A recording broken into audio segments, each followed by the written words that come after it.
এই সমস্ত শয়তানের অনুসারীদের জন্য অনেক বড় ধাক্কা যে তাদের আব্বার দেশে তাদের বিরোধী লোক চলে এসেছে। তার মানে তাদের সবগুলোর আব্বা হচ্ছে আমেরিকা, আর আমেরিকার নতুন প্রেসিডেন্ট ডোনাল্ড ট্রাম্পের প্রথম আদেশ যে পৃথিবীতে তৃতীয় লিঙ্গ বলে কিছু নাই, লিঙ্গ দুইটাই, নারী আর পুরুষ। ইলন মাস্ক ছেলের জীবন বাঁচাতে অপারেশনের অনুমতি দেয় আর দুনিয়ার মানুষকে বলে যে আমার ছেলে মারা গেছে, এবং তখন থেকে সিদ্ধান্ত নেয় যে এই শয়তানের এজেন্ডা আমেরিকায় উৎখাত করে ছাড়বে সে। এটার নাম দিয়েছে ইলন মাস্ক ভাইরাস, ওক ভাইরাস। ওই রাগে ওই ক্ষোভে টুইটার ক্রয় করে নেয়, আর ওই রাগে ওই ক্ষোভে রাজনীতিতে যোগ দেয়। এমনও রাজনৈতিক দল বাংলাদেশে আছে যারা তাদের দফার মধ্যে যুক্ত করে দিয়েছে যে তারা রেইনবো নেশন তৈরি করবে, রংধনু জাতি তৈরি করবে। তো নেলসন ম্যান্ডেলা আফ্রিকায় রংধনু জাতি তৈরি করতে গিয়ে এই লূত আলাইহিসসালাতু ওয়াসসালামের কওমের অশ্লীলতাকে প্রমোট দিয়েছিল। আজকের এই ধরনের রাজনৈতিক দলগুলো আবার পদ তৈরি করেছে, লিঙ্গ সমতা, লিঙ্গ ন্যায্যতা নামে একটা পদ তৈরি করেছে। নাউজুবিল্লাহি মিন যালিক।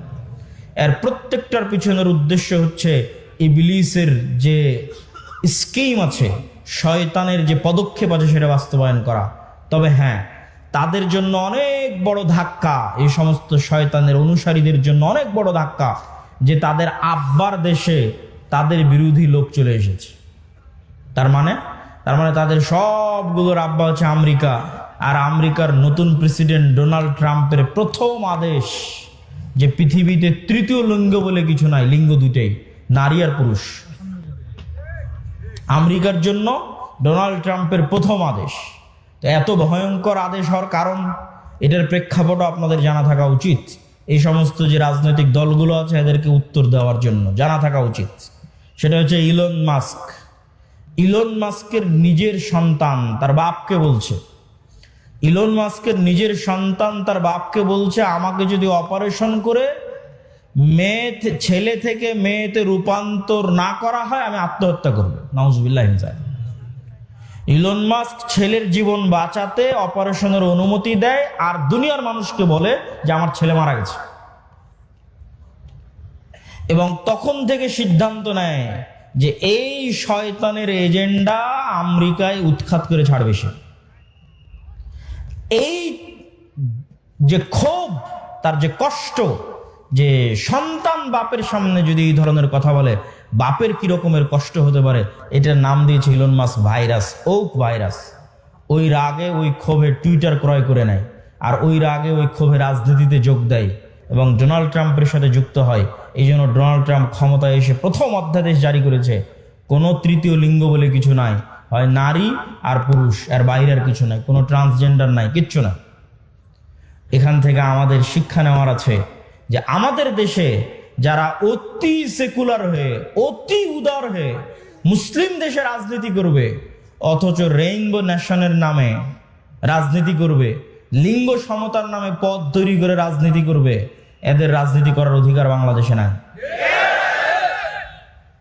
আমি ওই দলকে নাম না নিয়ে উদাত্ত আহ্বান জানাবো যে বাংলাদেশের মানুষের মনোভাব, বাংলাদেশের মানুষের সামাজিক মূল্যবোধ বোঝার চেষ্টা করতে হবে।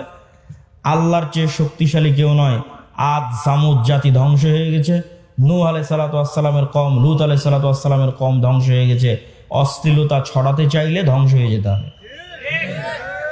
বক্তব্যের দ্বিতীয় অংশ, বক্তব্যের প্রথম অংশ শেষ, বক্তব্যের দ্বিতীয় অংশ, ইসলামী রাষ্ট্র। ইসলামী রাষ্ট্র প্রতিষ্ঠা করার বিষয়টা এখন বাংলাদেশে অন্যতম একটি আলোচিত ইস্যু। কেউ কেউ মনে করতেছে তারা ভোটের মাধ্যমে, রাজনীতি করে, গণতন্ত্রের মাধ্যমে ইসলামী রাষ্ট্র প্রতিষ্ঠা করবে। অথচ আমরা কোরআন এবং হাদিস পড়ে বুঝতেছি যে আপনি ততক্ষণ পর্যন্ত মুমিন হতে পারবেন না যতক্ষণ না আপনি তাগুতের কাফের না হবেন। আপনি ততক্ষণ মুমিন হতে পারবেন না যতক্ষণ না আপনি নিজেকে কাফের বলে ঘোষণা করবেন যে আমি তাগুতের কাফের। কে ঘোষণা করেছিল? ইব্রাহিম আলাইহিস সালাম ঘোষণা করেছিল, কাফারনা বিকুম, তোমাদের কাফের, তোমাদের মূর্তির কাফের। ইব্রাহিম আলাইহিসসালাতু ওয়াসসালাম ঘোষণা করেছিলেন তোমাদের কাফের, তোমাদের মূর্তির কাফের, এবং তিনি তার জাতির শিরক থেকে নিজেকে মুক্ত ঘোষণা করেছিলেন। এই জন্য আল্লাহ কোরআনে বলেছেন ওমাই ইয়াকফুর বিত্তাগুত, আগে তাগুতকে অস্বীকার করতে হবে, কাফের হতে হবে, ওয়ুমিন বিল্লাহ, তারপরে আল্লাহর উপর ঈমান আনবেন। আপনি যদি বলেন যে আমি রাষ্ট্রে ইসলাম প্রতিষ্ঠা করতে চাই, তো রাষ্ট্রে ইসলাম প্রতিষ্ঠার সবচেয়ে বড় শত্রু যেগুলো, এগুলোর কাফের হতে হবে। তো রাষ্ট্রে ইসলাম প্রতিষ্ঠার সবচেয়ে বড় শত্রু হচ্ছে গণতন্ত্র, রাষ্ট্রে ইসলাম প্রতিষ্ঠার সবচেয়ে বড় শত্রু হচ্ছে সমাজতন্ত্র, রাষ্ট্রে ইসলাম প্রতিষ্ঠার সবচেয়ে বড় শত্রু হচ্ছে সেকুলারিজম, ধর্মনিরপেক্ষ মতবাদ। মানুষ বলে গত 16 বছর অমুক এটা করেছে, গত 16 বছর অমুক এটা করেছে। এইটা কেন কেউ বলে না গত 16 বছর কি দেশ ইসলামী আইন অনুযায়ী চলতো? কথা বলেন, ইসলামী আইন অনুযায়ী চলতো? গত 16 বছর দেশ চলতো গণতান্ত্রিক নিয়ম অনুযায়ী, তাই নয় কি? গত 16 বছর দেশ চলতো ধর্মনিরপেক্ষ মতবাদ অনুযায়ী। তাহলে গত 16 বছরে আয়নাঘর কোনো ব্যক্তি তৈরি করেনি, গণতন্ত্র নিজে তৈরি করেছে। গত 16 বছর হাজারো লক্ষ মানুষকে গুম কোনো ব্যক্তি করেনি, ধর্মনিরপেক্ষ মতবাদ নিজে খুন এবং গুম করেছে। কিন্তু এইটা মুসলমানদের বুঝতে দেওয়া হয় না। মুসলমানদের সামনে একটা মূলা ঝুলিয়ে দেওয়া হয়, যখনই সিস্টেম কাজ করে না তখন ওই সিস্টেমের যে প্রধান থাকে ওর উপর রাগ উঠিয়ে দেওয়া হয়, তারপরে প্রধান যখন সরে যায় রাগ শেষ, সিস্টেম তো ওটাই আছে। আপনাকে বুঝতে হবে যে গুণ খুম আয়নাঘর সিস্টেম তৈরি করেছে, গণতান্ত্রিক সিস্টেম তৈরি করেছে, সেকুলার সিস্টেম তৈরি করেছে। এই সিস্টেম যদি থাকে জুলুম থাকবে, এই সিস্টেম যদি থাকে অন্যায় অবিচার থাকবেই থাকবে। ব্যক্তির সাথে অন্যায় অবিচার সম্পৃক্ত নয়, সিস্টেমের সাথে অন্যায় অবিচার সম্পৃক্ত। আমরা শুধু নামে স্বাধীন হয়েছি, কিন্তু নিয়ম কানুন শিক্ষা ব্যবস্থা আইন আদালত সবকিছু ব্রিটিশদের রেখে যাওয়া, ওই সিস্টেমেই চলতেছে। ব্রিটিশ আর্মিতে যে আইন ছিল ওই আইন পাকিস্তান আর্মিতে, পাকিস্তান আর্মিতে ওই আইন ইন্ডিয়ান আর্মিতে, ইন্ডিয়ান আর্মির আইন পাকিস্তান আর্মিতে, পাকিস্তান আর্মির আইন বাংলাদেশ আর্মিতে, সব জায়গায় ব্রিটিশ আইন চলতেছে। সম্মানিত উপস্থিতি, তাহলে আপনি যতক্ষণ ওই সিস্টেমের কাফের না হবেন ততক্ষণ আপনি ইসলামকে রাষ্ট্র ক্ষমতায় প্রতিষ্ঠা করবেন, এটা অলীক স্বপ্ন, এটা অলীক কল্পনা যে সেকুলারিজমের মধ্যে দিয়ে ইসলাম রাষ্ট্র ক্ষমতায় প্রতিষ্ঠিত হবে।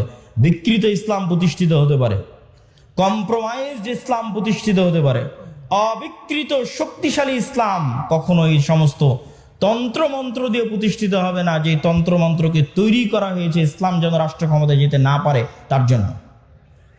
2 নাম্বার, রাষ্ট্র ক্ষমতায় ইসলাম প্রতিষ্ঠা করার কি আমরা মুসলমানেরা যোগ্য? এইটার উত্তর আপনাকে দিতে হবে। ইসলামের রাষ্ট্র ক্ষমতার ব্র্যান্ডিং হচ্ছে ন্যায় বিচার এবং সত্যবাদিতা, এটা হচ্ছে রাষ্ট্র ক্ষমতায় ইসলামের ব্র্যান্ডিং। মোহাম্মদ বিন কাসেম যখন সিন্ধুতে অভিযান করে, তারেক বিন জিয়াদ যখন স্পেনে অভিযান করে, ইতিহাস ঘেটে দেখেন যে সিন্ধুতে অভিযান করেছে ইসলাম প্রচারের জন্য না অন্যায় দূর করার জন্য? স্পেনে অভিযান করেছে, সিন্ধুতে অভিযান করেছে ইসলাম প্রচারের জন্য না অন্যায় দূর করার জন্য? ইতিহাস ঘেটে দেখবেন যে প্রত্যেকটা আক্রমণাত্মক যুদ্ধ হয়েছে ওই অঞ্চলের অত্যাচারিত মাজলুম মানুষকে মুক্তি দিয়ে তাদের মধ্যে ন্যায় প্রতিষ্ঠা করার জন্য। এমনকি বাংলাদেশে ইখতিয়ার উদ্দিন মোহাম্মদ বিন বখতিয়ার খিলজি থেকে শুরু করে শাহজালাল থেকে শুরু করে যারাই বাংলাদেশে অভিযান পরিচালনা করেছে তাদের প্রত্যেকের উদ্দেশ্য ছিল বাংলাদেশের মানুষকে জুলম থেকে মুক্তি দেওয়া। এই একই কথা রাসূলুল্লাহ সাল্লাল্লাহু আলাইহি ওয়াসাল্লাম ঈসা আলাইহিস সালাতু ওয়াস সালামের ক্ষেত্রে বলে গেছেন যে ঈসা আলাইহিস সালাম যখন রাষ্ট্রনেতা হবেন তখন হাকামান মুকসিতা, সারা পৃথিবীতে ন্যায় বিচার প্রতিষ্ঠা করবেন। এটা হচ্ছে ইসলামের ব্র্যান্ডিং, যে ইসলাম রাষ্ট্র ক্ষমতায় গেলে ন্যায় বিচার প্রতিষ্ঠা হবে। তাহলে প্রশ্ন হচ্ছে, মুসলমান যদি নিজে ন্যায়পরায়ণ না হয় কিভাবে সে রাষ্ট্র ক্ষমতায় ন্যায় বিচার প্রতিষ্ঠা করবে? আপনাকে আমি আরো উদাহরণ দিয়ে বুঝাই, এখানে আপনারা উপস্থিত আছেন, উদাহরণগুলো বুঝবেন। বাবা মারা গেছে, বোন বাবার সম্পত্তিতে যা সম্পদ পাবে আপনি ন্যায়ের সাথে সেটি বুঝিয়ে দিয়েছেন কিনা? প্রশ্ন। আপনি আপনার আশেপাশের পাড়া প্রতিবেশী সবার দিকে তাকিয়ে দেখেন যে সে ন্যায়ের সাথে বুঝিয়ে দিয়েছে কিনা। একদল পাবেন দেয়নি, একদল পাবেন যদি দিয়ে থাকে তো দামি জমিটা নিজের কাছে রেখেছে, বিলের জমিটা বোনকে দিয়েছে। তাহলে এই যে ব্যক্তি যে সামান্য তার পরিবারে তার বোনের উপর ন্যায় প্রতিষ্ঠা করতে পারলো না, ওই ব্যক্তিকে যদি রাষ্ট্র ক্ষমতা দেওয়া হয় তাহলে গত 16 বছর যা দুর্নীতি হয়েছে তার চেয়ে বেশি দুর্নীতি করবে। গত 16 বছর যা জুলুম হয়েছে তার চেয়ে বেশি জুলুম করবে। ওকে দিয়ে কখনো রাষ্ট্র ক্ষমতা ইসলাম প্রতিষ্ঠিত হবে না, কেননা রাষ্ট্র ক্ষমতা ইসলাম মানে ন্যায় বিচার প্রতিষ্ঠা হওয়া। তো সে তো দুর্নীতিগ্রস্ত, সে কিভাবে ন্যায় বিচার প্রতিষ্ঠা করবে? আপনি সমাজে তাকিয়ে দেখেন যে প্রত্যেকটা সেক্টরে সেক্টরে, এলাকায় এলাকায়, সমাজে সমাজে যৌতুকের ভিত্তিতে বিবাহ হচ্ছে। যৌতুকের ভিত্তিতে বিবাহ অন্যায়, মানুষের প্রতি অন্যায়। আমি এখন ন্যায় এবং অন্যায় বলতে সালাত সিয়ামের অন্যায় বুঝাচ্ছি না, এক মানুষের সাথে আর এক মানুষের প্রতি অন্যায়। তো যে যৌতুকের ভিত্তিতে যেই পরিবার বিবাহ করছে, যৌতুকের ভিত্তিতে যেই বিবাহে পুরো এলাকা, পুরো গ্রাম, কাজী, আলেম, হুজুর, হাজি সব অংশগ্রহণ করতেছে, এই আলেম, এই কাজী, এই হুজুর আর এই বিবাহকারী পাত্র আর এই বিবাহকারী ছেলে পক্ষ, এদেরকে রাষ্ট্র ক্ষমতায় দেওয়া হলে এরা গত 16 বছরের চেয়ে বড় দুর্নীতিবাজ হবে। কেন? ও সামান্য একটা মেয়ের প্রতি ন্যায় করতে পারছে না, সামান্য তার স্ত্রীর প্রতি ন্যায় করতে পারছে না, তাহলে এটা কেমনে সম্ভব যে সে রাষ্ট্র ক্ষমতায় বসে 16 কোটি 18 কোটি মানুষের প্রতি ন্যায় করবে? অসম্ভব। তো এই জন্য যদি মুসলমানেরা বলে যে আমাদের রাষ্ট্র ক্ষমতা দরকার, তাহলে মুসলমানদেরকে আগে উন্নত পার্সোনালিটি, উন্নত ব্যক্তিত্ব এবং ন্যায় পরায়ণ যে ব্যক্তিত্ব যা নবীদের ছিল, যা রাসূলদের ছিল, সেই ন্যায় পরায়ণ ব্যক্তিত্ব অর্জন করতে হবে, ন্যায় বিচার প্রতিষ্ঠা করার সক্ষমতা অর্জন করতে হবে। আপনি ইসলামী দলে যান, সংগঠনে যান, মসজিদে যান, মাদ্রাসায় যান, যত বিভেদ বিভক্তি আছে সেখানে যান, প্রত্যেকটা জায়গায় দেখবেন অন্যায় জড়িত। ইসলামী দলের আমির ওই কর্মীকে পদ দিয়েছে যে বেশি চামচামি করে, আর যে রাত দিন পরিশ্রম করেছে ওকে বের করে দিয়েছে। তাহলে সে তার দলে ন্যায় প্রতিষ্ঠা করতে পারেনি, ও রাষ্ট্রে কিভাবে ন্যায় প্রতিষ্ঠা করবে? জালেম। জুলম কখনো ইসলামী রাষ্ট্রের মানদণ্ড হতে পারে না, ন্যায় ইসলামী রাষ্ট্রের মানদণ্ড। আর সত্যবাদিতা, আপনি মুসলমানদের কাছে যান, ইউরোপ এবং আমেরিকায় বসবাসরত মুসলমান, অধিকাংশ মুসলমান তাদের কাফের রাষ্ট্রের কাছে, খ্রিস্টান রাষ্ট্রের কাছে মিথ্যা বলে অতিরিক্ত টাকা নিচ্ছে। মুসলমান মিথ্যা বলছে, সে নামাজ পড়ে, বলছে আমি কালেমা পড়ি, আশহাদু আল্লা ইলাহা ইল্লাল্লাহ বলে, আশহাদু আন্না মুহাম্মাদুর রাসূলুল্লাহ বলে, কিন্তু সেই মুসলমান মিথ্যা বলছে আর এক কাফেরের কাছে একটু টাকা বেশি নেওয়ার জন্য পুরো জীবনটা মিথ্যার উপর পার করে দিচ্ছে। আপনাদের এই নরসিংদী, নারায়ণগঞ্জ, রূপগঞ্জ অঞ্চলেও যেহেতু কিছুদিন থেকে থাকা হচ্ছে, সেহেতু দেখতেছি নির্বাচনের সময় মানুষ 2 এমপি পদপ্রার্থীর থেকে টাকা নিয়ে বলেছে তাকে ভোট দিবে। তার মানে সে মিথ্যুক। তাহলে একজন মিথ্যুক মানুষ কিভাবে নেতা হবে? একজন মিথ্যুক মানুষ কিভাবে দেশ ও জাতির দায়িত্ব নিবে? এটা অসম্ভব। আজকের যুগের মুসলমানদের ব্যক্তিত্ব মক্কার কাফের মুশরিকদের ব্যক্তিত্বের চাইতে নিম্নমানের। কিভাবে? এখনই আলোচনা শুনলেন আবু তালেব কাফের, আবু তালেব মুশরিক, কিন্তু একটা প্রমাণ দেখান দেখি যে আবু তালেব কোনোদিন মিথ্যা বলেছে। আবু তালেব কোনোদিন তার মুখের ওয়াদা রক্ষা করেনি। মুখের কথা রক্ষা করতে গিয়ে 3 বছর, মুখের কথা রক্ষা করতে গিয়ে 3 বছর ভাতিজার সাথে না খেয়ে জীবন পার করেছে। তার নাম আবু তালেব। মানে রক্তে নেতৃত্বের গুণ আছে। রক্তে কিসের গুণ আছে? নেতৃত্বের গুণ আছে। মিথ্যা বলে নেতা হওয়া যায় না, কথা রক্ষা না করে নেতা হওয়া যায় না। আবু তালেব নেতা, he is a by born leader, জন্মগত নেতা। জন্মগত নেতা দেখে মুখের কথার দাম রক্ষা করার জন্য ভাতিজার সাথে 3 বছর না খেয়ে জীবন পার করে দিয়েছে। আবু সুফিয়ান নেতা, লিডার, নেতৃত্বের যোগ্যতা আছে, কাফের মুশরিক, কিন্তু ব্যক্তিত্ব আছে। তার চিরন্তন শত্রুর বিরুদ্ধে মিথ্যা বলেনি। হিরাক্লিয়াসের দরবারে দাঁড়িয়ে আপনার একটা রাজনৈতিক দলের নেতাকে জিজ্ঞেস করেন, তার বিপরীত রাজনৈতিক দল সম্পর্কে যা বলবে 16 আনাই মিথ্যা। এই পুরো গণতান্ত্রিক রাজনীতি দাঁড়িয়ে আছে মিথ্যার উপর। পুরো গণতান্ত্রিক সিস্টেম দাঁড়িয়ে আছে মিথ্যার উপর। মিথ্যা না বললে গণতন্ত্র চলে না, মিথ্যা না বললে গণতন্ত্রে নেতা হওয়া যায় না, মিথ্যা এবং দুর্নীতি না করলে গণতন্ত্রে নিজের গদি টিকিয়ে রাখা যায় না। গণতন্ত্র সিস্টেমটাই এমন যে সিস্টেম আপনাকে মিথ্যা বলতে বাধ্য করবে। তো মিথ্যা বলে আপনি কিসের নেতা হবেন? কিসের রাষ্ট্রে ইসলাম প্রতিষ্ঠা করবেন? অন্যায় করে মিথ্যা বলে রাষ্ট্রে ইসলাম প্রতিষ্ঠা করা সম্ভব নয়। মুসলমানরা যদি বলে যে আমরা রাষ্ট্রে ইসলাম প্রতিষ্ঠা করতে চাই, তাহলে আগে মুসলমানদেরকে দায়িত্ব নিতে হবে যে তারা ইনজাস্টিস, অন্যায়ের বিরুদ্ধে শক্ত থাকবে। যেমন আজকে নরসিংদীর যুবকেরা যদি বলে যে হ্যাঁ তারা রাষ্ট্রে ইসলাম প্রতিষ্ঠা করতে চায়, তাহলে তুমি আগে নিশ্চিত করো যে তোমার নরসিংদীর নোয়াগাঁওয়ে কোথাও যেন একটা মেয়েরও যৌতুকের ভিত্তিতে বিবাহ না হয়। জুলম হবে আর মুসলমান চাইয়ে দেখবে ওই মুসলমানকে আল্লাহ নেতা বানাবে, নাউজুবিল্লাহ মিন যালিক। জুলম হবে, মুসলমান চাইয়ে দেখবে আর সেই মুসলমানকে আল্লাহ নেতা বানাবে ইসলামের নামে। আস্তাগফিরুল্লাহ আল আযীম। তুমি যদি বলো রাষ্ট্রে ইসলাম প্রতিষ্ঠা করতে চাই, তো ওখানে মৃত্যুবরণ করেছে, ওই মৃত্যুর জানাজায় উপস্থিত হয়ে ওর মেয়েকে তার সম্পত্তি বুঝিয়ে দিতে বাধ্য করে তারপর উঠে আসো। ডিসেন্ট্রালাইজেশন, কেন্দ্রীয় রাষ্ট্র ক্ষমতাকে ডিসেন্ট্রালাইজেশন করো, বিকেন্দ্রীকরণ করো। নিজের পরিবার, নিজের সমাজে ন্যায় প্রতিষ্ঠা করো। একবার ন্যায় প্রতিষ্ঠা করার সংগ্রামে নেমে গেলে আল্লাহ তোমাকে রাষ্ট্র ক্ষমতা এমনি দিয়ে দিবে ইনশাআল্লাহ। কেননা তখন তুমি যোগ্য বিবেচিত হয়ে যাবা। সত্যবাদী ব্যক্তি, ন্যায় প্রতিষ্ঠাকারী ব্যক্তি আল্লাহর দরবারে যোগ্য বলে বিবেচিত হবে নেতা হওয়ার। আর যদি ওই কম্প্রোমাইজ করার স্বভাব না থাকে, যে গণতন্ত্রের সাথে কম্প্রোমাইজ, সমাজতন্ত্রের সাথে কম্প্রোমাইজ, সেকুলারিজমের সাথে কম্প্রোমাইজ, ধর্ম বিক্রি করে দেওয়ার সাথে কম্প্রোমাইজ, নিজের দিনের উপর আত্মবিশ্বাস নাই, তখন আমি শিখতে বলেছি যুবকেরা, নিজের দিনের উপর আত্মবিশ্বাস ফিরিয়ে আনতে তোমরা দুটো জাতিকে দেখবা, একটা ইহুদি আর একটা হিন্দু। দূরের কথা বাদ দিলাম, আজকে পার্শ্ববর্তী দেশ ভারতের কথাও যদি ধরি, যে বিজিবি এবং বিএসএফ এর সীমান্তে যে গন্ডগোল, এই গন্ডগোল নিয়ে ফেসবুকে যুবকেরা লেখালেখি করছে, হাসি ঠাট্টা ট্রল করছে যে ভারতের হিন্দুরা গরুর মূত্র পান করে। এটা নিয়ে হাসি ঠাট্টা এবং ট্রল। তো আমার কথা হচ্ছে, ভারতের ওই হিন্দু যে গরুর মূত্র পান করে, আর গরুর মূত্র পান করা একটা ভ্রান্ত কাজ হলেও এই ভ্রান্ত কাজের উপর ওর বিশ্বাস কত অটল, ওর বিশ্বাস কত অবিচল, যে একটা ভ্রান্ত কাজকে রাষ্ট্রে পর্যন্ত প্রতিষ্ঠিত করেছে। আর তুমি কত বড় মরদ, কত বড় সাহসী, যে তোমার নবীর সুন্নাত না তোমার জীবনে, না তোমার বাড়িতে, না তোমার পরিবারে, না তোমার রাষ্ট্রে। তো তুমি কিসের সাহসী, কিসের বীর পুরুষ?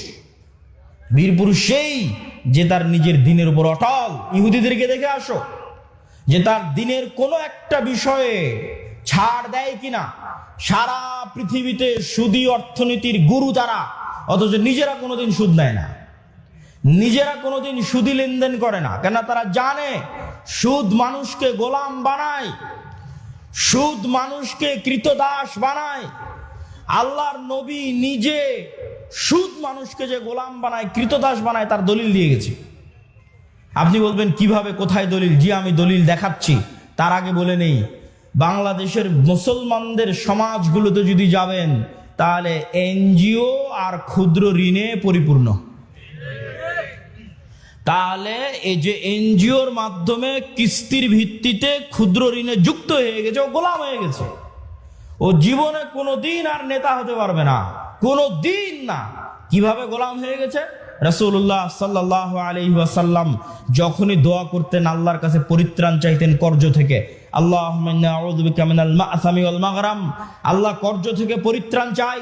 আল্লাহর নবীকে জিজ্ঞেস করা হলো, কেন কর্জ থেকে পরিত্রাণ চান এত? আল্লাহর নবী বললেন, ইজাস্তাদানা রাজুল, মানুষ যখন কর্জ নেওয়া শুরু করে, বাদা ইউকাযযিব, মিথ্যা বলা শুরু করে।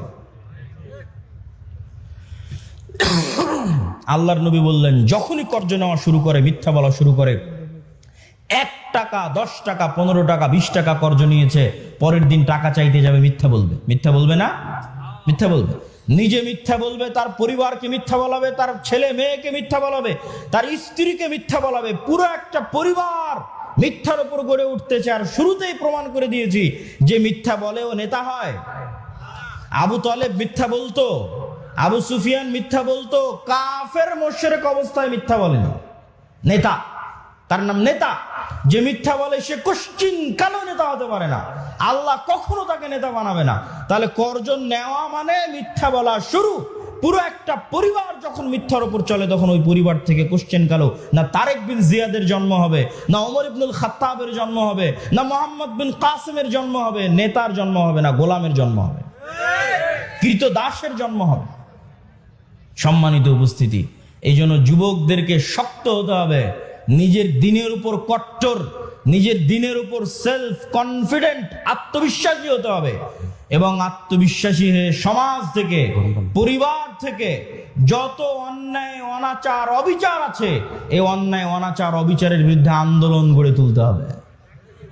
এই আন্দোলন করেছিল তিতুমির, এই আন্দোলন করেছিল হাজী শরীয়তুল্লাহ, এই আন্দোলন করেছিল সৈয়দ আহমদ ব্রেলভি, এই আন্দোলন করেছিল শাহ ইসমাইল শহীদ। অন্যায়ের বিরুদ্ধে আন্দোলন করেন, অন্যায়ের বিরুদ্ধে আন্দোলন আপনাকে রাষ্ট্র ক্ষমতায় পৌঁছে দিবে। আল্লাহ সুবহানাহু ওয়া তাআলা কবুল করুক, আল্লাহুম্মা আমিন। বক্তব্যের শেষ পয়েন্ট হচ্ছে দীর্ঘমেয়াদী পরিকল্পনা। সংক্ষিপ্ত 5 বছর 2 বছর হুজুগে পরিকল্পনা, রিয়্যাক্ট করা, এটা দিয়ে কোশ্চেন কালো আপনি রাষ্ট্র ক্ষমতায় যেতে পারবেন না। মুসলমানদের সবচেয়ে বড় সমস্যা হচ্ছে তারা রিয়্যাক্ট করে, তারা অ্যাক্ট করা জানে না। রিয়্যাক্ট কি আর অ্যাক্ট কি আপনাকে বুঝাই। রিয়্যাক্ট আর অ্যাক্ট হচ্ছে আপনি খাচ্ছেন, দাচ্ছেন, ঘুরছেন, ফিরছেন, আড্ডা দিচ্ছেন, হঠাৎ করে শুনলেন বাংলাদেশের রাষ্ট্রের সংবিধানে ইসলাম নাই। হঠাৎ করে একদিন শুনলেন, শোনা মাত্র রাস্তায় ঝাঁপিয়ে পড়ে বললেন লিল্লাহি তাকবীর, আল্লাহু আকবার। এটার নাম রিয়্যাক্ট। আর অ্যাক্ট কি? যে ওই রাষ্ট্র থেকে ইসলাম সরিয়েছে, ও 50 বছর থেকে প্ল্যান করছে কবে সরাবে। 50 বছর থেকে প্ল্যান করছে। আপনার প্ল্যান কয়দিনের? আপনি তো শুনলেন, লাফিয়ে পড়ে গেলেন লিল্লাহি তাকবীর, আল্লাহু আকবার বলে, ওই পর্যন্তই শেষ। পরিকল্পনা নাই, কার্যক্রম নাই, শক্তিশালী প্রতিষ্ঠান নাই। 5ই আগস্টে তো লক্ষ লক্ষ কোটি কোটি জনগণ ছিল, তো কোটি কোটি জনগণের সরকার তৈরি হয়নি কেন? এনজিওর সরকার কেন তৈরি হয়েছে? এনজিওদের শক্তিশালী প্রতিষ্ঠান আছে, এই জন্য তৈরি হয়েছে। আর এই কোটি কোটি পঙ্গপালের মতো জনগণের না একটা শক্তিশালী মিডিয়া আছে, না একটা শক্তিশালী অর্থনৈতিক প্রতিষ্ঠান আছে, তো কিসের রাজনীতি করবেন আপনি? আমেরিকায় গিয়ে দেখেন ইহুদিরা সংখ্যায় কত, 2%ও না, 1%ও না, অথচ শক্তিশালী প্রতিষ্ঠান থাকার কারণে বাইডেন ক্ষমতায় আসুক আর ট্রাম্প ক্ষমতায় আসুক, রাষ্ট্রের ক্ষমতা তাদের থাকে। আর মুসলমানেরা দীর্ঘমেয়াদী পরিকল্পনা নাই। ইসলামী দলগুলো বলছে এখনই ভোট করে এখনই ক্ষমতায় চলে যাবে। এখনই ভোট করে যদি এখনই ক্ষমতায় চলে যায়, তাহলে এখনই আর একজন বের হবে যে তাকে ক্ষমতা থেকে নামিয়ে দিবে। এই জন্য আপনাকে 50 বছর 100 বছরের পরিকল্পনা করতে হবে। যেই পরিকল্পনা করে সামনে আগাতে হবে। আপনি বলবেন ভাই এই পরিকল্পনার আশা কি? এই পরিকল্পনার আশা হচ্ছে আপনি শতভাগ নিশ্চিত থাকেন গণতন্ত্র কোনোদিন গণতন্ত্র দিয়ে ন্যায় বিচার প্রতিষ্ঠা হতে পারে না। কোনোদিন ধর্মনিরপেক্ষ মতবাদ দিয়ে ন্যায় বিচার প্রতিষ্ঠা হতে পারে না। নতুন আর যত তন্ত্রমন্ত্র সংবিধানে ঢোকানো হচ্ছে, এগুলো দিয়ে ন্যায় বিচার প্রতিষ্ঠা হবে না। ন্যায় বিচার একমাত্র শতভাগ প্রতিষ্ঠা হবে ইসলাম দিয়ে। তাহলে যতদিন গণতন্ত্র আছে ততদিন অবিচার অন্যায় থাকবে, যতদিন ধর্মনিরপেক্ষ মতবাদ আছে ততদিন অন্যায় অবিচার থাকবে, আর যতদিন অন্যায় অবিচার থাকবে ততদিন এরকম 5ই আগস্ট বারবার আসবে। 15 বছর পর আসবে, 20 বছর পর আসবে, 30 বছর পর আসবে। ওই 30 বছর পর যখন আসবে, তখন যেন আপনার জন্য সুযোগ থাকে। এই জন্য এখন থেকে দীর্ঘমেয়াদী পরিকল্পনা করতে হবে।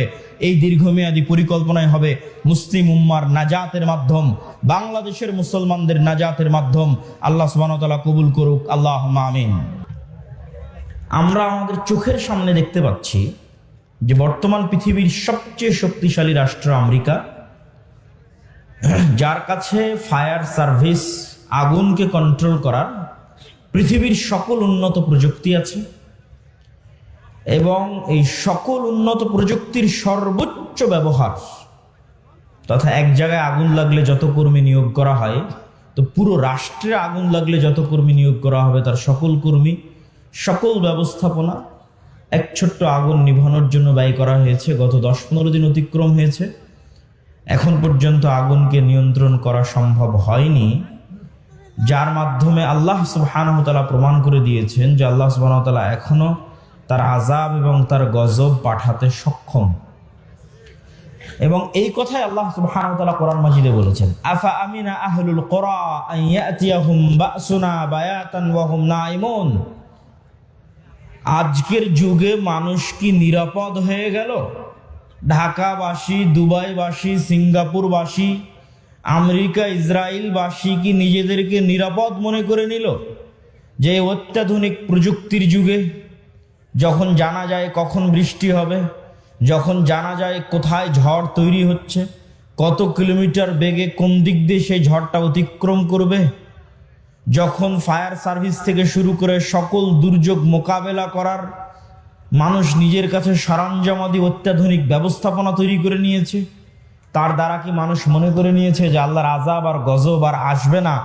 এমতো অবস্থায় যে মানুষ রাতে ঘুমন্ত, এমতো অবস্থায় যে মানুষ দুপুরের পর বিশ্রাম করছে, এমতো অবস্থায় যে মানুষ দিনের বেলা খেলাধুলায় মত্ত আছে, এরকম অবস্থায় আল্লাহর আযাব এবং গজব আসবে না, এটা কি মানুষ নিশ্চিত হয়ে গেছে?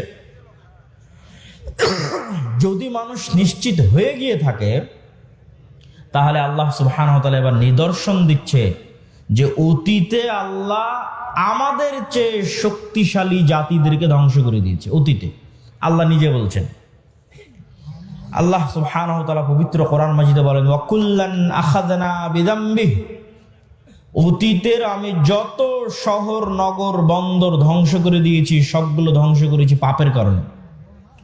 ফামিনহুম মান আখাযাতহুমুস সাইহা, কাউকে ধ্বংস করেছি বিকট আওয়াজে, কাউকে ধ্বংস করেছি প্রচন্ড ঝড় বাতাসে, কাউকে ধ্বংস করেছি ফাখাসাফনা বিহিল আরজ, কাউকে ধ্বংস করেছি মাটিতে ধসিয়ে, কাউকে ধ্বংস করেছি পানিতে ডুবিয়ে।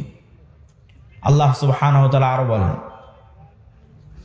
যে আমি অতীতে কত শত শহর ও বন্দর ধ্বংস করেছি,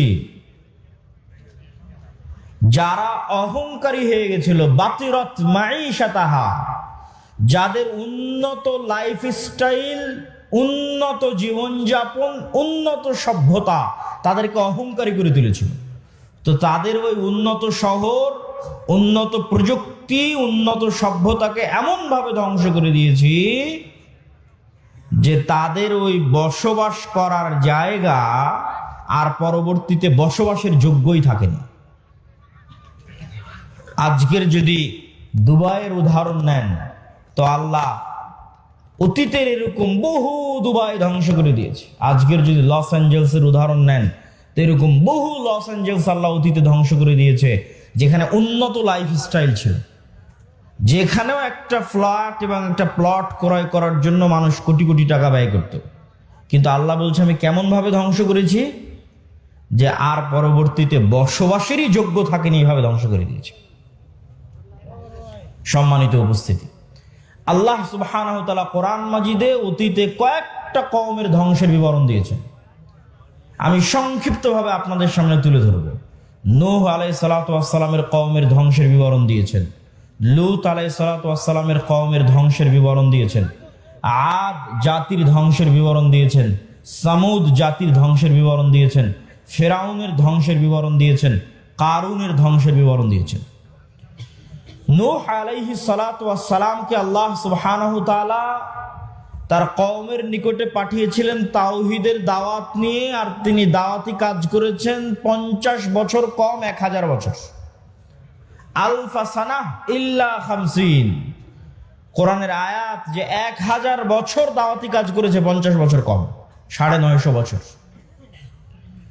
তো যখন এই দাওয়াতি কাজে তার কওম বিরক্ত হয়ে গেছে, তখন তার কওম বলতেছে, ইয়া নূহ, হে নূহ, তুমি অনেক আমাদেরকে ডিস্টার্ব দিয়েছো, ফাতিনা বিমা তাইদুনা, তো এতদিন যে 950 বছর আমাদের ভয় দেখালে যে এটা না করলে আল্লাহর আযাব এবং গজব আসবে, তো আজকে আল্লাহর সে আযাব এবং গজব নিয়ে আসো যদি তুমি সত্যবাদী হও। নাউজুবিল্লাহ। তারপরে যখন আল্লাহ সুবহানাহু ওয়া তাআলার আদেশ চলে আসলো, আফারাত্তান নূর, এবং নূহ আলাইহিস সালাতু ওয়াস সালামের বাড়ির চুলা থেকে পানি বের হওয়া শুরু হলো, তখন আল্লাহ নূহ আলাইহিস সালাতু ওয়াস সালামকে বললেন যে প্রত্যেক জাতি প্রজাতি থেকে এক জোড়া করে উঠিয়ে নিতে তার নৌকাতে। আর কাদেরকে উঠিয়ে নিতে? ওয়ামা আমানা, আর যারা ঈমান আনয়ন করেছে কিন্তু ঈমান আনয়ন করেনি তার সাথে, ওয়ামা আমানা মাআহু ইল্লা কালিল, তার সাথে ঈমান আনয়ন করেছে অতি অল্প সংখ্যক মানুষ। তখন নূহ আলাইহিস সালাতু ওয়াস সালাম তার সন্তানকে বললেন, ইয়া বুনাইয়া আরকাব মা'না ওয়ালা তাকুম মা'আল কাফিরিন, হে আমার বৎস, নৌকায় উঠে যাও, কাফেরদের সঙ্গী হয়েও না। তখন তার সন্তান উত্তরে বলছে, আমি পৃথিবীর সবচেয়ে উঁচু পাহাড়ে আশ্রয় নিব। ইয়াসিমুনি মিনাল মা, যে উঁচু পাহাড় তোমার আল্লাহর গজবের এই পানি থেকে আমাকে আশ্রয় দিবে। নূহ আলাইহিস সালাম বলছেন, লা আসিমাল ইয়াউম, আজকে আল্লাহর আযাব ও গজবের পানি থেকে কেউ আশ্রয় নিতে পারবে না। যদি হিমালয় পাহাড়ের চূড়ায় গিয়ে আশ্রয় নেয়, তো হিমালয় পাহাড়কেও আল্লাহ সুবহানাহু ওয়া তাআলা পানিতে ডুবিয়ে ছাড়বেন। এবং তাই ঘটিয়েছেন আল্লাহ সুবহানাহু ওয়া তাআলা। পানি বাড়তে বাড়তে এমন পর্যায়ে পানি পৌঁছে গেল যে নিচে শুধু পানি, উপরে আসমান, আর কিছু নাই, সব ধ্বংস হয়ে গেছে পৃথিবীতে। তখন আল্লাহ সুবহানাহু ওয়া তাআলা মাটিকে বলছেন, ইয়া আরযু বলঈ, হে মাটি পানি শুষে নাও, আর হে আসমান ক্ষান্ত হও। এবং ধীরে ধীরে পানি কমে গেল এবং নূহ আলাইহিস সালাতু ওয়াস সালামের নৌকা জুদি নামক পাহাড়ে অবতরণ করল। তো নূহ আলাইহিস সালাতু ওয়াস সালামের কওমের ধ্বংসের বিবরণ তাওরাতে আছে, ইনজিলে আছে, কোরআনে আছে। তো নূহ আলাইহিস সালাতু ওয়াস সালামকে যে ভয়াবহ বন্যা দিয়ে আল্লাহ ধ্বংস করেছেন, আজকের লস অ্যাঞ্জেলসের আগুন তার তুলনায় কিছুই না। তারপরে যদি আসে লূত আলাইহিস সালাতু ওয়াস সালামের কথা, লূত আলাইহিস সালাতু ওয়াস সালামের কওম পৃথিবীতে এমন নিকৃষ্ট গুনাহ করেছিল যা অতীতে পৃথিবীতে আর কেউ কোনোদিন করেনি। আর ওই ভয়ঙ্কর ভয়াবহ গুনাহ থেকে বাঁচানোর জন্য লূত আলাইহিস সালাতু ওয়াস সালাম তার কওমের মাঝে দাওয়াতি কাজ করতেন। তার কওমের উত্তর কি ছিল? তার কওমের উত্তর এটা ছিল যে, তুমি যখন এতই পবিত্র, তা আমাদের সাথে থাকার দরকার নাই, আমরা সব অপবিত্র, তুমি পবিত্র, তুমি আমাদের এলাকা ছেড়ে চলে যাও। এবং যখন তারা লূত আলাইহিস সালাতু ওয়াস সালামকে এইভাবে তাকে উত্তর দিল, তখন আল্লাহ ফেরেশতা পাঠালেন। ফেরেশতা ইব্রাহিম আলাইহিস সালাম হয়ে লূত আলাইহিস সালাতু ওয়াস সালামের নিকটে গেল, সুন্দর সুদর্শন কিশোর এবং যুবকের আকৃতিতে। তখন ওই অঞ্চলের যারা মানুষ, নিকৃষ্ট পশুতুল্য মানুষ, তারা তখন তাদের লোলুপ দৃষ্টি এই ফেরেশতাদের দিকে দিল। লূত আলাইহিস সালাম তখনও জানতেন না তারা ফেরেশতা।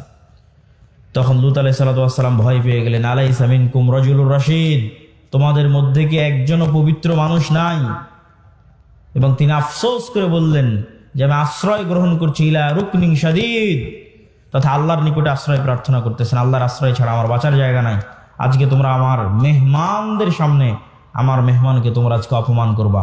তখন এবার মেহমানেরা উত্তর দিয়ে বলছে, ইন্না রাসূল রাব্বিক। লূত আলাইহিস সালাতু ওয়াস সালাম, ভয় পাওয়ার কিছু নাই, আমরা আল্লাহর পক্ষ থেকে পাঠানো ফেরেশতা। আপনি এক্ষুনি এই মুহূর্তে শহর ত্যাগ করেন, ওয়ালা ইয়ালতাফিত, পিছনে ফিরে তাকাবেন না। তাদের লাস্ট টার্গেট হচ্ছে মাউইদুহুমুস সুবহ, সকালে ধ্বংস হয়ে যাবে। আলাইসা সুবহু করিব, সকাল কি অতি নিকটে নয়? সকাল হওয়ার আগে শহর ত্যাগ করেন, পিছনে ফিরে তাকাবেন না, স্ত্রীকে সাথে নেবেন না, সেও তাদের অন্তর্ভুক্ত হবে, আযাবের অন্তর্ভুক্ত হবে। এবার আল্লাহ বলছে, জাআলনা আলিয়াহা সাফিলাহা, ওই শহরকে আমি কি করলাম জানো? ওই শহরকে এইভাবে উল্টিয়ে দিলাম, তার উপর অংশ করে দিলাম নিচে, নিচের অংশ করে দিলাম উপরে।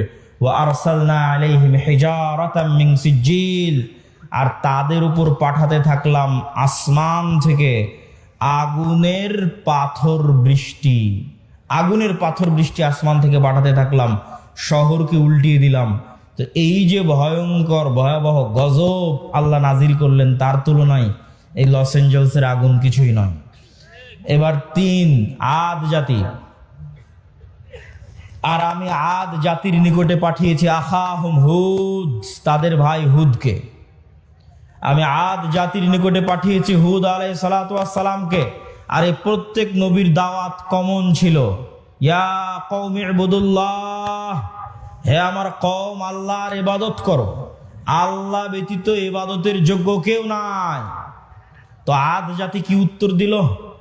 আদ জাতিকেও হুদ আলাইহিস সালাতু ওয়াস সালাম বলেছিলেন, আল্লাহর ইবাদত না করলে আল্লাহর গজব আসবে। তখন আদ জাতি উত্তরে বলেছিল, মান আশাদ্দু মিন্না কুওয়া, হুদ তুমি আমাদেরকে আল্লাহর আযাবের গজবের ভয় দেখাও। তুমি বলো তো এই পৃথিবীতে আমাদের চেয়ে কেউ শক্তিশালী আছে? আমাদের চাইতে এই পৃথিবীতে কেউ কি শক্তিশালী আছে যে তুমি আমাদেরকে গজবের ভয় দেখাও, আযাবের ভয় দেখাও? তো মজাকের কথা যে আদ জাতির উপর গজব আসবে, যেমন আমাদের কাছে মজাক মনে হতে পারে আজকের পৃথিবীর সবচেয়ে শক্তিশালী রাষ্ট্র ইসরায়েল, সবচেয়ে শক্তিশালী রাষ্ট্র আমেরিকা, তাদের উপর আবার কি আসতে পারে আর তাদেরকে কে আবার ক্ষতিগ্রস্ত করতে পারে? ঠিক যেভাবে আদ জাতি বলেছিল মান আশাদ্দু মিন্না কুওয়া, তখন আল্লাহ বলেছিলেন আওয়ালাম ইয়ারাও, তারা কি জানে না আন্নাল্লাহাল্লাযী খালাকাহুম, যে তারা যতই শক্তিশালী হোক, যতই উন্নত সভ্যতার হোক, তার শক্তি বাড়তে বাড়তে বাড়তে বাড়তে পৃথিবীর মানুষের শক্তি সভ্যতার যদি শেষ সীমায় পৌঁছে যায়, তবুও লাস্ট রেজাল্ট হচ্ছে আল্লাহ তাদের সৃষ্টিকর্তা আর ওরা সৃষ্টিজীব। তো শক্তি কার বেশি হবে? সৃষ্টিকর্তার বেশি হবে। এটাই যুক্তির কথা, এটাই লজিকের কথা। তো আমেরিকা ইসরায়েলের শক্তি যতই বেশি হোক, আল্লাহ সুবহানাহু ওয়া তাআলা আমেরিকা এবং ইসরায়েলের যদি সৃষ্টিকর্তা হন, তাহলে দিন শেষে শক্তি কার বেশি? আল্লাহর বেশি। তখন আদ জাতিকে আল্লাহ সুবহানাহু ওয়া তাআলা ধ্বংস করলেন বিরিহিন সরসরিন আতিয়াহ, প্রচন্ড ঝড় বাতাস এবং প্রচন্ড ঠান্ডা, প্রচন্ড ঝড় বাতাস এবং প্রচন্ড ঠান্ডা। আর এই প্রচন্ড ঝড় বাতাস আর প্রচন্ড ঠান্ডা বাতাস চলল 1 সপ্তাহ ব্যাপী, এবং এই 1 সপ্তাহ ব্যাপী প্রচন্ড ঝড় বাতাসে তারা হয়ে গেল গোড়া কাটা খেজুর গাছের ন্যায়। যারা বলেছিল তারা পৃথিবীর সবচেয়ে শক্তিশালী, তৎকালীন যুগের সবচেয়ে উন্নত, সবচেয়ে সভ্য নগরীকে আল্লাহ সুবহানাহু ওয়া তাআলা ধ্বংস করে দিলেন। এবার আসি সামুদ জাতির কথা। সামুদ জাতির নিকটে আল্লাহ পাঠিয়েছিলেন তাদের ভাই সালেহকে। সালেহ আলাইহিস সালাতু ওয়াস সালাম একই কথা তার কওমকে বললেন, আর তার কওমকে আল্লাহর নিদর্শন হিসেবে পেশ করলেন নাকাতুল্লাহ, আল্লাহর উটনি। এই আল্লাহর উটনি আল্লাহর জমিনে চলবে, তোমরা একে ক্ষতি করার চেষ্টা করিও না, ক্ষতি করলে আল্লাহর গজব আসবে। ওয়ালাহা শিরবুম মালুম, 6 দিন তোমাদের জন্য কুয়ায় পানি পানের, একদিন আল্লাহর উটনির জন্য। যেই দিন আল্লাহর উটনি পানি পান করবে, সেই দিন উটনি থেকে এই পরিমাণ দুধ হতো যে সমগ্র সামুদ জাতি সেই দুধ দহন করে নিয়ে খেয়ে বাড়িতে নিয়ে শেষ করতে পারত না। আল্লাহু আকবার। কিন্তু এই নিয়ামত তাদের সহ্য হয়নি, তারা অহংকারী। অহংকারী হয়ে সালেহ আলাইহিস সালাতু ওয়াস সালামকে বলছে ফাআকারুহা, কেটে নিয়ে, উটনির পা কেটে নিয়ে সালেহ আলাইহিস সালাতু ওয়াস সালামকে বলছে ফাতিনা বিমা তাইদুনা, আযাবের ভয় দেখাতে এই যে তোমার আল্লাহর উটনির পা কেটে নিয়েছে, এবার আযাব নিয়ে আসো। কোথায় আযাব? আযাব নিয়ে আসো। ফাআখাযাতহুমুস সাইহা, কোথাও এসেছে ফাআখাযাতহুমুর রাজফা, বিকট আওয়াজ, এমন বিকট আওয়াজ যে বিকট আওয়াজে তারা হয়ে গেল ওয়াহুম জাসিমিন। মুফাসসিরিনে কেরাম লিখছেন জাসিমিনের অর্থ যে যে যেখানে যে অবস্থায় ছিল সে অবস্থায় থেকে গেল। কেউ চা পান করছিল তো চা হাতে নিয়ে ওভাবেই থেকে গেল, বিকট আওয়াজের সাথে সাথে ওভাবেই মৃত্যু হয়ে গেছে, ওভাবে থেকেও গেছে। কেউ দৌড়াচ্ছিল, ও দৌড়ানো অবস্থায় থেকে গেছে। কেউ খাবার খাচ্ছিল, খাবার খাওয়া অবস্থায় থেকে গেছে। কেউ গোসল করছিল, গোসল অবস্থায় থেকে গেছে। ওয়াহুম জাসিমিন, এক বিকট আওয়াজে পৃথিবীর তৎকালীন পৃথিবীর সবচেয়ে শক্তিশালী সম্প্রদায় এক বিকট আওয়াজে ইনস্ট্যান্ট যে যেখানে যে অবস্থায় ছিল সেভাবে থেকে গেছে, দুনিয়া থেকে বিদায় নিয়ে নিয়েছে। এই ছিল সামুদ জাতির ঘটনা। সম্মানিত উপস্থিতি, নূহ আলাইহিস সালাতু ওয়াস সালাম, লূত আলাইহিস সালাতু ওয়াস সালাম, আদ জাতি, সামুদ জাতি, এই 4টে বড় বড় জাতিকে আল্লাহ সুবহানাহু ওয়া তাআলা 4টে ভিন্ন ভিন্ন ধরনের আযাব দিয়ে ধ্বংস করে দিয়েছেন। আর আল্লাহ আরো বলেছেন আফা আমিনা আহলুল কোরা, আজকের যুগের মানুষেরা কি নিজেকে নিরাপদ মনে করে নিয়েছে যে আল্লাহর আযাব ও গজব আসবে না? যদি নিরাপদ মনে করে নিয়ে থাকে তাহলে তারা যেন তাদের ভুলকে সংশোধন করে নেয়। আল্লাহর আযাব এবং গজব যে কোনো মুহূর্তে আসতে পারে, যে কোনো সময় আসতে পারে।